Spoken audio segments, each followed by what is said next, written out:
Good night. Have one time tonight. God is good and God is good all the time. My name is Herman Jill Spirit Divine. I'm going to give you a word and some news on tonight.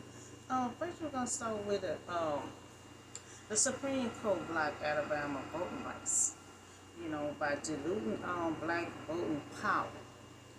So they want to fully dilute voting power, the number of votes ineligible to be cast as a meeting which weakened the black power to vote. So it weakened the black power to vote. So Section 2 of the Voting Rights Act prohibit Alabama Supreme Court denial. So the Congress map, they violated Section 2 Voting Rights Act. So we have Mr. Allen. He stated they must redraw another map to include Section 2, the country district in which black voters have an opportunity to elect, candidate of their choice. So they denying black voters to vote. So they have an opportunity, to elect any candidate of their choice. So they won't have no decision on who be a mayor or who be anything in their state. Because they won't be able to vote depending on their district. So Voting Rights Act, is outlawed, the discrimination voting practice adopted in many certain states after Civil War, including the test as to vote. Now this act, to invoke the 15th Amendment, to the Constitution that was signed into the law in 95 years after the amendment was ratified. So this bill had passed by the Congress in February 26, 1869 and ratified February 3rd, 1870. So the 15th Amendment granted African Americans the right to vote. So we had a bill, we had a bill way back in 1869. So that's what I need to do to restore this policy back up. So this bill had passed. It had passed. For the 15th Amendment granted African Americans the right to vote. So the impact of the decision, which required the legislature to draw a second map, in which black voters have the opportunity to elect candidates of their choice. So we need a second map, a second district. We need a withdrawal for the second district in which black voters have the opportunity to vote. So I request to restore the Voting Rights Act to remain.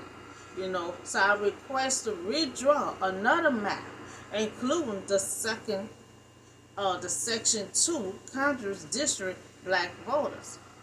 So I request to reverse the Supreme Court order on blocking Alabama voting map. So they violate Section 2. Because we had this in place already. And so they blocked the Alabama voting right, meaning they violated Section 2. So they violated Section 2 Voting Rights Act. So we have Mr. Allen. He said include the redraw another map to include Section 2, and that's what I had request. I request to restore the Voting Rights Act to remain. Request to redraw another map, including the Section 2, for the district black voters. So I request to reverse the Supreme Court on blocking Alabama voting map. Okay, so I'm gonna talk about Jeremiah. Jeremiah was thrown into a censer from delivering a message from God. And just like I said, our job is not easy. But one thing God had told him, I'm gonna be with you. So no matter what they do, God gonna be right there. Who you think, gonna get them out of that pit. When people save you, that's God touching their heart to save you. Because God said, I'm going to be with you. And I need you to go deliver that message and don't be terrified. Remember, I put that out the other day. Don't be terrified because I'm going to be with you. So all heard what Jeremiah was telling all the people when he said, this is what the law said, the living God message. Now, whoever stay in this city, will die by the sword, feminine, or plague. But whoever goes over to Babylon, now he telling them, you have a church. You either stay here, you will die because God gonna destroy. Or you either go to Babylon and you will say your life will be saved. Now, so they have a church. See, God always give us a church. So he said, if you go to Babylon, you will live, and they will escape their lives and they will live. So Jeremiah is telling them what God said. He delivering the message that God had told him to. If you stay in this city, you will die. If you go over to Babylon, you will live. So that's not no hard question, no trick question, So this is what the Lord said. This city will certainly be given into the hands of the army of the king of Babylon. Who will capture it? So now God letting them know that this city will be taken over, by the king of Babylon. Even though it took years later, but God's word still standing and it came to pass.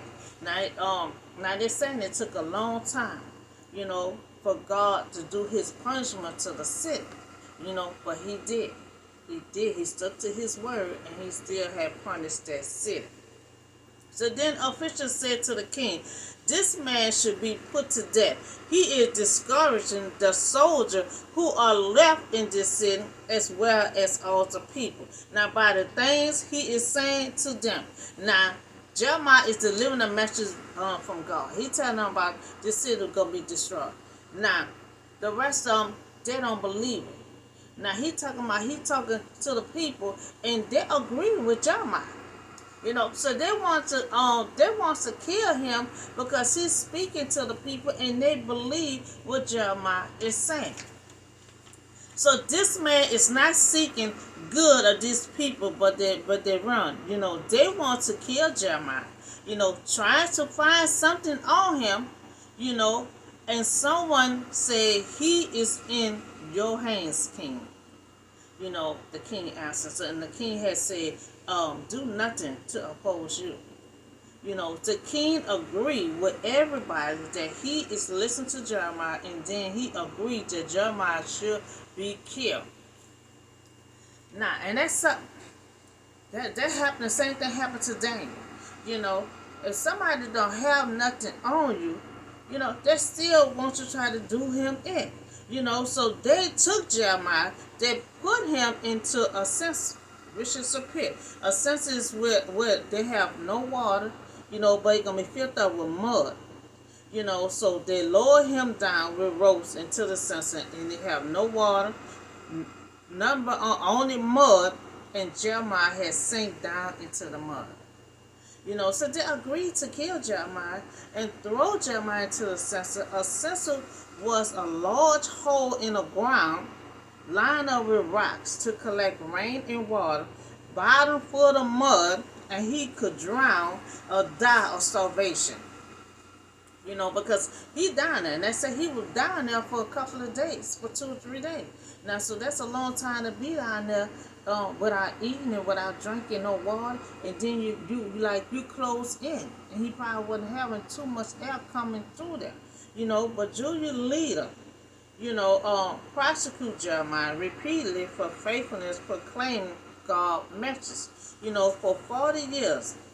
40 years being faithful to his ministry.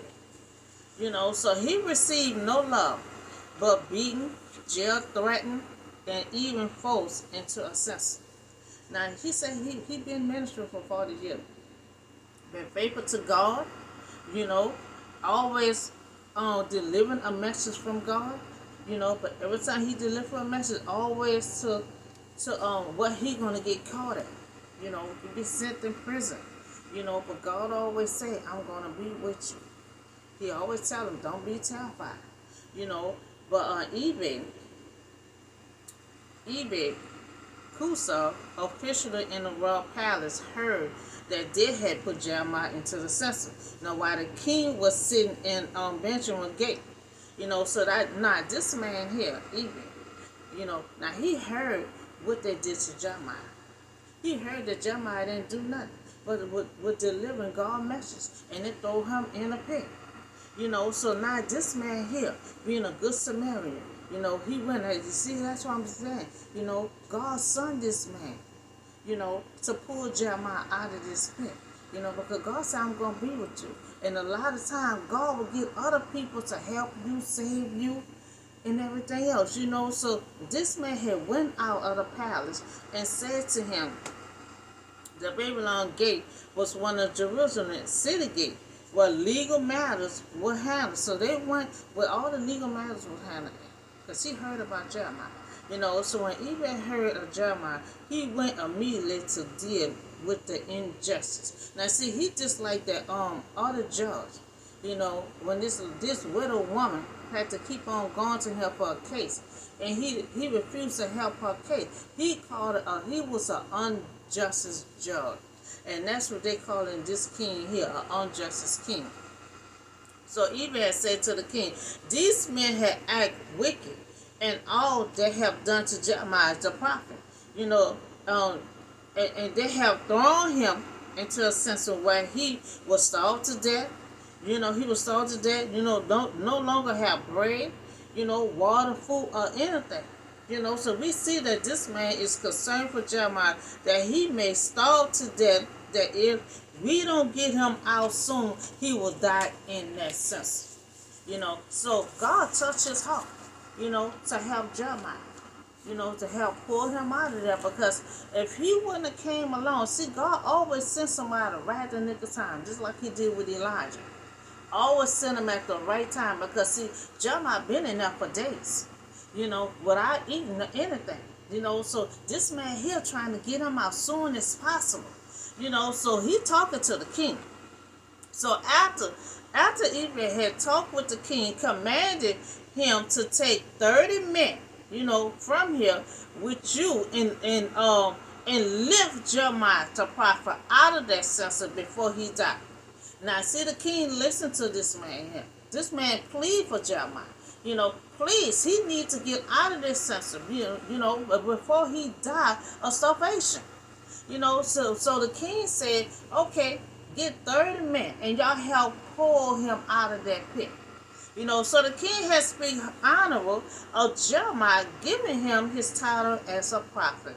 And see, that's what I'm saying. Just like Jesus went home. I put that out a couple of weeks ago. Remember, Jesus went home, and he didn't get no honor from being a prophet without being honored. And see, he had to put that on there. You got this man up in there. This man is a prophet. You got this man in his pit. The people don't respect the title these days. So that's why the man had to put that on in his title. You got Jeremiah the prophet in that sense. Okay, he gonna die of starvation. This is how you treat your prophet, So he let him know. He had a title behind his name, So, and expressed great concern for him, and ordered them to take him out of that pit before he died. Now, this suggests that he will give him great concern. So this man took the men with him, the 30 men. It take 30 men to pull Jeremiah out of that pit.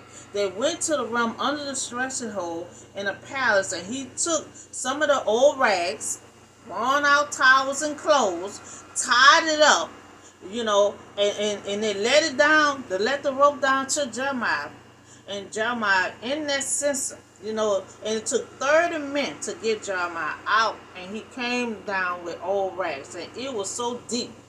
They said it was so deep, that the men could not reach to pull him out. They had to damn near get down into the censer to get him out because it was just that deep. It was just that deep, so the men, they had to pull him into the hands of the prophet, and he had been thrown in, and he immediately had set about the work and lost no time to save the prophet's life. And now he came just in time, you know, to save Jeremiah, to get him out of the pit, because a little bit more time he would have died in that pit. And see, God always right on time. Just because God's name wasn't mentioned, God said, I'm going to be with you, Jeremiah. He told him, don't be terrified. So next thing you know, this man heard. It was meant for that word to get to him, for him to come and help Jeremiah. So this man had said to Jeremiah, put these old rags, worn out clothes, under your arm to pat the rope. So Jeremiah did so. He did whatever the man said. He said, any day, so any day, our life can be in danger. That's why when I put that out, put on the armor of God, you got to put the armor of God on you every day before you leave out your house and before you go to bed, because any day our life can be in danger, but thank God for someone like Eve that came along, who was concerned, and perceived action. He was concerned and he perceived action quickly. So that Jeremiah was thrown in a pit because he did no wrong but delivering God's message. That's all he was doing. All he was doing. He was delivering God's message, and they ain't like him. They ain't like the idea that the people loved hearing him preach, and they all was agreeing with him. They was ready to make a choice. You either leave that city, or leave that city to go to Babylon, or you stay in that city. So, and they pull him up with the rope, lift him out of the censer, and Jeremiah remained in a country yard of the guard. So this man had feared God. Now this is a man of God. He feared God, more than the people. So he had to go against powerful people, the kings and everything. He put a king on the side and wants to talk to the king while all his men, standing around, but he didn't fear those people. He feared God. He was faithful to God, faithful to God. And he wanted to do the right thing by helping Jeremiah. So this man here feared God more than the people. He alone among the palace officials stood up.